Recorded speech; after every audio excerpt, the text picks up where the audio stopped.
이 나르는요, 관계 초기에 강해요. 이 연애 초기에 굉장히 매력적입니다. 그 관계들을 헐뜯고 이간질해서 상대방이 다 끊어냅니다. 주의하셔야 될 점은 나르들은요, 굉장히 빨리 하려고 하는 경우가 많아요. 이런 걸 무너뜨렸을 때 우월감을 느끼는 거예요. 안녕하세요. 마음을 밝히는 언니, 정신과 의사 유혜진입니다. 지난 영상부터 쭉 이 나르시시스트, 이 자기애성 인격장애에 대해서 얘기 나눠보고 있는데요. 이 나르시시스트 시어머니에 대한 이 영상이 굉장히 호응이 많았는데, 여기서 제가 이 남편과 한 팀이 돼야 된다, 이 시어머니와 스플리팅을 해야 된다는 얘기서, 그러면 구체적으로 어떻게 해야 되는지에 대한 질문들이 많았어요. 그래서 그 부분은 또 다른 영상으로 다뤄보도록 하겠습니다. 앞으로는요, 이 자기애성 인격장애를 이제 편의상 나르라고 얘기를 할게요. 이 우리가 나르시시스트를 연인으로 만나는 경우에 굉장히 고통받는 경우가 많아요.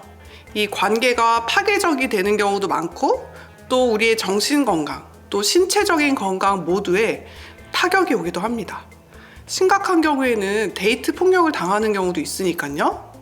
근데요, 중요한 건 이상 신호가 감지됐을 때 빠르게 대처하고 필요하면 관계를 끊어낼 수도 있어야 한다는 거예요. 그래서 오늘은 내 연인이 나르일 때, 더 정확히는 내 연인이 나르시시스트인지 의심될 때에 대해서 얘기를 나눠보려고 합니다. 네, 이 나르는 자기애성 성격 장애가 있는 사람인데요. 인격 성숙이 덜 돼서 자기중심성이 과도한 이 정말 비호감인 성격 장애 유형인데요. 이 나르가 어떤 사람들인지 궁금하시면 지난번 영상이 도움이 되실 수 있어요. 이 나르는요, 이 타인에 대해서 관심도 없고 배려도 없고 다른 사람을 착취하는 걸 당연하게 여겨요. 또 자기 객관화가 안 되고요.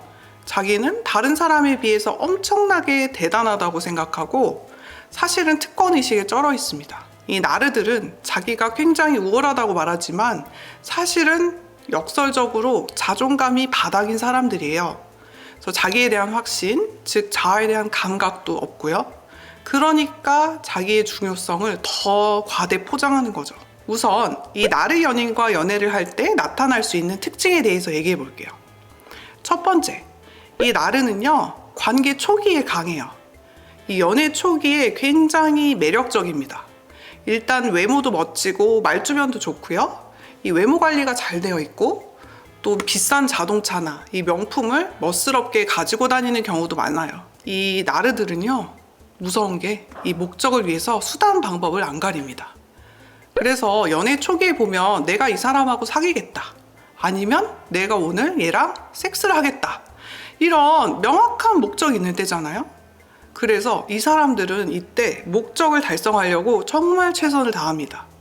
상대방한테 듣기 황홀할 정도의 찬사를 보내서 호감을 사려고 하고 모든 걸 다 맞춰줘요.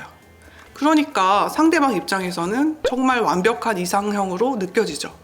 심지어는 자기 취향에 대해서 거짓말을 하면서까지 상대가 좋아하는 걸 나도 좋아한다고 하는 거예요. 예를 들어서 내가 곱창을 좋아한다, 이렇게 말하면 나르는요, 곱창을 정말 싫어해도 어머, 나도 곱창이 최애인데 이러면서 완벽한 연인의 모습을 보여주려고 노력을 하죠. 세상에, 내가 꿈꿨던 이상형이 여기 있었네 라고 느낄 만큼요. 그리고 주의하셔야 될 점은 이 나르들은요, 성관계를 굉장히 빨리 하려고 하는 경우가 많아요. 그래서 우리가 사람을 사귀려고 하더라도 좀 기준이 있잖아요. 그래서 사귀더라도 성관계는 조금 더 알아가고 나서 좀 몇 달 뒤에는 한다든지, 아니면 좀 안전한 곳에서만 성관계를 한다든지 하는 자기만의 좀 기준이 있는데, 근데 나르들은요, 이 상대방이 가지고 있는 기준, 말하자면 상대방의 영역이죠. 그러니까 상대방의 육체도 상대방의 영역인 거죠. 이런 걸 무너뜨렸을 때 우월감을 느끼는 거예요. 그러니까 내가 이만큼 매력적이니까 네가 무너진 거지 하면서 이런 성관계를 통해서 자신의 우월성을 재확인하는 경우도 많고요. 나르시시스틱한 연인을 만났던 분들이 이 세 번째 특징을 가장 많이 얘기하는데요. 이 대화를 하면 너무 답답하고 나 뭐 하고 있는 거지 싶고 정말 미묘하고 정말 이상하고 때로는 미묘하게 대화가 안 돼서 이 현타가 온다고 하시는데, 이 나르와의 대화는 항상 일방통행이거든요. 원래 대화는 주고받는 거예요. 상대방이 얘기를 하면 그 말에 대해서 내가 답변하고, 액션, 리액션, 액션, 리액션이 이렇게 핑퐁처럼 오가는 게 건강한 대화인데, 나르는요 대화 속에서 항상 본인이 액션만 하고 나는 어느 순간 방청객처럼 리액션만 해야 되는 거죠. 그러니까 내가 리액션을 원치 않아도 나도 모르게 하고 있는 거예요. 예를 들어서 오늘 내가 회사에서 힘든 일이 있었단 말이에요. 그래서 위로받고 싶어서 아니 자기야 오늘 개부장이 나를 너무 갈궜어 이렇게 얘기를 하면요, 나르는 말하죠. 힘들었겠다. 그러니까 정말 너무하지 않아? 이렇게 얘기를 하려고 하면 나르가 대화를 슬쩍 돌려요. 야, 회사 생활 진짜 힘들지. 나도 그게 뭔지 너무 잘 알아. 예전 회사에서 나도 비슷한 일 겪었거든. 그러면 여러분이 무슨 일인데? 하면서 대화의 포인트가 나에게서 상대방으로 가는 거죠. 얼핏 들으면 여러분의 얘기에 호응하는 것 같지만 사실 결국에는 이 나르의 얘기로 돌아가서 계속 그 사람의 얘기만 듣고 있는 거예요. 무대의 주인공은 항상 나르고요. 여러분은 리액션을 해주는 방청객이 되는 거죠. 내가 조금이라도 얘기하려고 하면 좀 지루해하거나 또 공감은 없고 오히려 나의 행동을 들어보다가 비난을 하거나 잔소리를 하죠. 내가 원하는 것은 사실은 정서적인 지지와 공감인데 내가 원하는 걸 주려고 하기보다 나에게 비난하고 조언질하면서 자신의 우월감만을 충족시키려고 하는 거죠. 결국에는요, 내가 답답해서 내 얘기를 하는 걸 멈추게 됩니다. 나르는 상대방한테서 오는 이 관심과 리액션이 연애의 중요한 이유 중 하나거든요. 그래서 다른 사람들의 관심이나 칭찬이 없으면 살 수가 없어요. 그러면서 그 상대방, 나의 연인에게는 정말 무관심하죠. 제가 나르가 관계 초반에 강하다고 말씀드렸잖아요. 이 시간이 지나면서 상대방은 이 나르가 연애 초기에 보여줬던 그 멋진 모습과는 정말 다른 사람이라는 걸 알게 됩니다. 그래서 나를 처음에 꼬실 때 내 마음을 얻으려고 했을 때 했던 그 칭찬과 찬사는 어디 가고 어느새 자기 주변에 있는 여사친, 남사친들과 날 비교하면서 깎아내려요. 삼각관계 구도를 만들어서 이 사람이 날 떠나지 않을까 하는 불안감을 조성하고 나르한테 매달리게 만드는 걸 좋아하죠. 내가 나르한테 문제를 지적하면 나를 비논리적이거나 감정적인 사람, 미성숙한 사람, 부족한 사람 취급하면서 혹시 내가 문제가 있나 생각하게 가스라이팅을 하죠. 이 나르 본인이 연애 초반과 다른 모습을 보이는 이유도요, 상대방, 그러니까 네 탓이라고 하는 거예요. 그러면 내 입장에서는 이 사람과의 연애 초가 너무 좋았기 때문에 이 사람의 말을 수용하죠. 나만 바뀌면 예전으로 돌아갈 수 있을까? 저 사람이 저렇게 무관심해진 게 내 잘못이구나. 내가 바뀌었구나 생각하면서 이 관계를 바로잡으려고 애쓰게 되죠. 그리고요, 이 나르는요, 상대방이 유지하고 있는 다른 관계들을 처음에는 긍정적으로 보는 척을 해요. 그래서 너는 참 친구가 많구나, 활동적이다, 부러워, 가족끼리 사이가 좋네, 이런 식으로요. 그런데 점점 지나면서 어느 순간부터는 그 관계들을 헐뜯고 이간질해서 상대방의 다른 인간관계를 다 끊어냅니다. 왜 그런 애들을 만나? 너랑 어울리지 않아. 걔네는 형편없어. 너는 가족한테 너무 끌려다녀. 좀 독립적으로 행동해. 목적은 단 하나예요. 나한테 더 집중하라는 거죠. 이렇게 나한테 있어서 여러 가지 다른 관점에서 좀 건강한 조언을 해줄 수 있는 다른 사람들이 사라지게 되면 이 나르는요, 상대방을 매니플레이팅 하기가 쉬워요. 조종할 수 있죠. 그래야지 상대한테 나의 통제력, 지배력을 더 행사할 수 있으니까요. 이렇게 되면요, 나중에는 이런 나르시스틱한 연인과 헤어지고 싶어도 헤어지기가 어렵죠. 왜냐하면 다른 관계들이 다 무너져 있는 상태라서 내가 도움을 받고 정서적으로 지지를 받을 수 있는 관계가 없으니까요. 이 나르들은 사실 끝까지 자신의 우월감을 확인시켜줄 대상을 찾아 헤매고 있는 사람들이에요. 나르는요, 죄책감이 없어요. 규칙도 안 따르죠. 왜냐하면 내가 이 세상의 법이나 규칙보다도 우월하다고 생각하니까요. 나르는요, 바람을 피더라도 이게 노출되고 걸리는 게 아니면 부끄러움, 죄책감도 안 느껴요. 그리고 설사 걸리더라도 남 탓을 하니까 내가 바람핀 걸 상대방의 탓으로 돌리죠. 당연히 연애 상대방의 상처에 공감하지도 않고요. 나르는 자기에게 더 강한 성적인 자극을 주는 새로운 상대를 찾으면 이 죄의식 없이 양다리를 걸치거나 갑작스럽게 이별 통보를 합니다.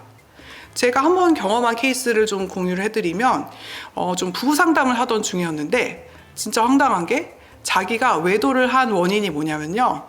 내가 사실은 폴리아모리였다는 거예요. 여러분, 정말 듣기만 해도 가슴이 답답해지지 않나요? 이 상담하던 중에 제가 이 말문이 막혔던 기억이 아직까지도 생생하게 납니다. 아니, 그렇게 폴리아모리시면 도대체 결혼을 왜 하신 건지, 그리고 자녀를 낳고 나서 외도를 했는데 그 애는 왜 낳은 거죠? 그리고 지금 나는 그 사람도 사랑하고 너도 사랑한다.